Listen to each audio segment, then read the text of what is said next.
কোনো সরকারের থেকে কোনো একটা কিছু পাইও না, কিন্তু আমার পিছনে নাইকে অন্য আছে ভাই। আমি হাগর সঙ্গে করি, কিন্তু আমার আন্দোলনে যারা যারা সঙ্গীত হয়েছে, যারা যারা গুলি খাইছে, যারা যারা শহীদ পরিবার হয়েছে, আমার পাশের বাড়িও আমার পাশের যেদিনকে আমার 29 তারিখে আমার বাসা নিচে 5 তারিখে আমার এক ভাই আমার আদালত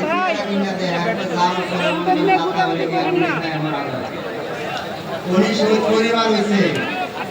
শহীদ পরিবার হয়েছে। আমার দুটা সন্তান আছে, আমার দুটা সম্মুখেই দেখো এই আসে আমার সরকার এই আজকাল এই জমাত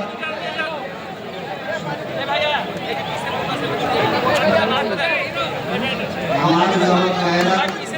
শুনিয়ারা সবাই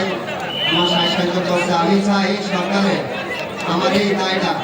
এমন তেমন একটা কাজ করে যায়, আমার সংসার কি ভালোভাবে চলবে, আমরা কি ভালোভাবে চলবে, আমার